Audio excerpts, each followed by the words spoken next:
Hi, my name is Tiffany. Welcome to Present for Myself, Getting Through Hurt and Disappointment. If you are a human in the process of being, thereby making you a human being, then you have experienced or will experience sometime in your life hurt or disappointment or both. The hurt and disappointment that comes with loss, especially when it's unexpected, can feel like a gut punch. It can take you to a place of devastation and debilitation, and it can really land you in the emotional fetal position and sometimes even the physical fetal position, depending on your proximity to the person, institution, community, or whatever that caused the pain. One of the things that I'm going to always do on this channel is hold you accountable for being present for yourself and showing up for yourself in all things. Why? Not from a place of selfishness and not from a place of self-centeredness, but because you are a thread that is a part of a much greater tapestry. And we want to always make sure that the structural integrity of your thread is strong enough for you to show up for yourself, thereby making it so that you can be a part of this fabric that is the world. One of the ways that you can manage hurt and disappointment is to make sure that you don't fall prey to dysfunctional emotional management. Dysfunctional emotional management shows up in things like thought terminating cliches. You know, when people come up to you and something has happened that's a great loss for you and they say, what are you going to do? It is what it is, you know, and they just start saying stuff that makes you not be able to think about the issue or makes them not think about the issue. It is very strongly related to cognitive dissonance, where they just say, this is what it is. And they want to disassociate from the situation as quickly as possible because they don't like the pain of it, or they don't like the emotional labor that comes with actually working through something and processing something.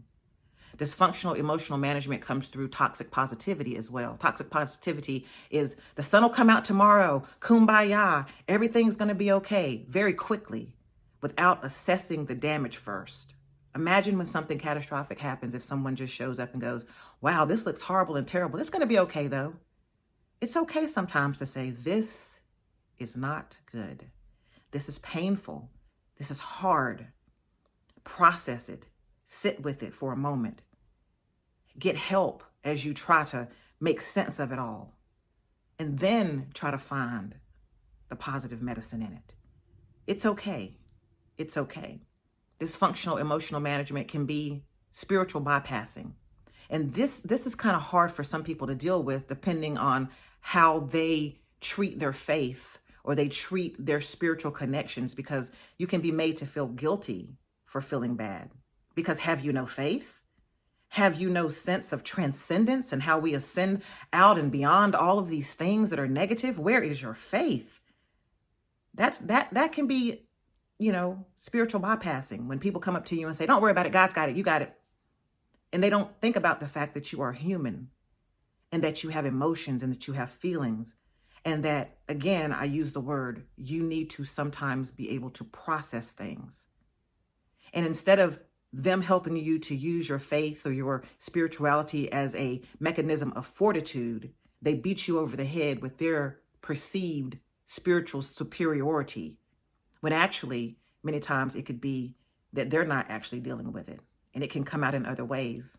So don't get caught up in dysfunctional emotional management whenever you're trying to process hurt and disappointment. When I use the word process, you might say to yourself, well, how do I process it though? Well, one of the ways is to not allow grief to become your identity. See, you can get caught up in grief to the point where it becomes your identity and it sits with you forever. There are times that grief will come back and find you during anniversaries of special times that you lost something or someone, or some major event has occurred. There are times when grief will show up to remind you that it's not the same. That's not grief becoming your identity. Grief becoming your identity is when nothing else matters forever and a day. And we don't want that to happen.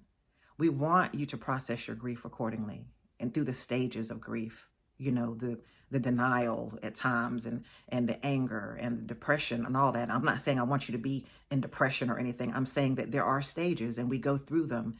And in processing through those stages, it finally helps us to get to a place of acceptance, and it can increase our resilience. And as we go through the process, I would remind you, take care of yourself even while you're processing a major hurt or disappointment in your life. Continue to drink water. Continue to eat food that's good for you. Continue to work out as best that you can, as best as you can. Continue to take care of yourself, okay? Another thing that you can do to help you move through disappointment and hurt and pain and to grieve is to watch what you consume. If you're watching too much social media, if you're on too many negative platforms and you're allowing yourself to doom scroll and all of that, watch what you consume. Be mindful that you keep a balance in all things. Watch what you consume, what you eat, what you allow for yourself. There are certain chemicals in foods that we eat, sugar, too much sugar, and all of these things. They can actually exacerbate the negative emotions that you're having. Alcohol. Some of us are addicted to alcohol and know better than to consume it. But some of you have overcome that addiction and don't let these things pull you back to a place where you abandon yourself. Another way to move through and to help yourself to deal with disappointment and hurt is to watch who you associate with. Watch your associations. Misery, pain, and all of that. It loves company. And sometimes it's good to have someone sit with you or to be with you in those times, but don't ever let it come to a place, especially when we're experiencing collective grief of any kind, that you start to associate only with people who want to stay there. They want to live there. They want you to live there with them. These things can hold you back from your place of healing. Try to find groups, organizations, people that are about understanding your need to grieve and move through, but that also will talk to you about a healthier path forward whenever the time is right and proper for them to do so. There's also a particular type of association that you need to be mindful of. When you're dealing with pain and disappointment that affects primarily you or your community, and other people aren't necessarily experiencing that, but they want to always come and check in on you and see how you're doing. Sometimes they're coming not because they're concerned and they care. They're coming because they want to monitor your energy. They want to monitor what you're dealing with. Sometimes they just want to eat your pain. Sometimes they just want to eat and dig in and grow on your pain. And it makes them feel better about themselves. Well, at least it's not me. Pay them dust. There is no need for you to have to share with everybody just how bad it is and how much you're suffering, because some people have come to give you nothing. They have come to try to gain from your pain. So watch your associations, all forms of associations. Be mindful and open yourself up to people who genuinely care about you and who want to see you make it to the other side of whatever is happening or evolve through it, whatever, but those types of people, and who are themselves doing the same. Another way that you can move through and process disappointment and hurt is to ground yourself in your spiritual practice. What is your spiritual practice? Think about it. What causes you to get to a place of peace and reminds you of your power and reminds you of who you are and your assignment? Ground yourself in that. Again, I go back to what I said before. It's not about spiritual bypassing. You don't want to be dealing with people who are trying to force you and push you and subdue you and make you feel like you're inferior because you're not where they are. And many times they ain't even there, but try to mask it like they are. But you want to take your spiritual practice and you want to ground yourself in it. Another way that you can move through hurt and disappointment is to be honest with your feelings. I want you to think about the fact that for many people, it is easier to say, I am angry, than it is to say, I'm hurt. That's what I am, I'm hurt. And the reason is because maybe those people were raised where showing any type of hurt was a weakness, and it was looked upon as making them vulnerable prey in the midst of whatever monsters they were around. But if you're in a safe place and it's okay, and you're around the individuals who you know will lift you up, and you're maybe talking to a therapist or you're talking to a loved one, and they say, how do you feel about what is taking place? And your default is to always say, I'm mad, I'm angry. And you might be, that might truly be the case, but it's okay to swap out the word angry for hurt. Hurt is a vulnerable place to be because you feel wounded and you feel like they're going to descend upon me if I say that I'm hurt. But it's okay to say it in the right places and in the right spaces. Just make sure that you assign the right words and the right sentiments to what you're feeling. If I have a headache, and for some reason I don't want to tell you I have a headache, but you give me medicine for my throat, that's not going to help me. So in order to heal, call it what it is. Point out the place that it hurts. Point out what's really going on. Another way, as you continue to grapple with hurt or disappointment, that you can move through and continue forward, is to feel fear and do it anyway. Remember, fear in and of itself is not our enemy. I have a dear friend who's a therapist who I'm sure is watching this video right now because she is a great supporter. But one of the things that she used to talk to me about is that fear is not your enemy. And there's also a book by, I believe it's Dr. Susan Jeffers, if I'm not mistaken. If I am, I'll correct it in the description. And it's called Feel the Fear and Do It Anyway. If you are fearful of moving forward, if you are fearful of living your life in the shadow of whatever caused your great pain or disappointment, because now, hey, what if it happens again? Or what if I can't move forward? What if this is it? What if this is the end? You feel that fear and you do it anyway. Fear is not your enemy. Fear comes to warn us. It lets us know that there's danger about. It lets us know, hey, remember that thing that hurt you? It's there again. Be careful. Fear says be mindful, be careful. Having fear in and of itself is not the wrong thing. And the wrong is in allowing fear to stop you. When it comes to getting back in the game, when it comes to moving forward during great times of great struggle and times of great trauma in your life, when you say, I want to get back to a place of hope, I'm ready to move forward towards that. But what if it's lurking around a corner again? Then you say, I feel it and I see it, but I still have to make a plan to move forward. And I'm going to eventually do that. It might not be today. It might not be tomorrow. But when I do, I'll say of fear, you have informed me and I choose to move forward, but equipped with a plan. Many psychologists believe the difference between hope and optimism is that hope always has a plan. So when you want to get back to that place of hope and you ready yourself to start hoping again, you say, okay, I plan on doing this and I plan on doing this, and I'm hopeful now that it will work out. Optimism is more of a feeling. It's an outlook. I wake up every day and I just know today is going to be a great day. But hope carries with it a plan. You can choose to adopt that definition if it helps you. But make a plan and then be hopeful that that plan will succeed.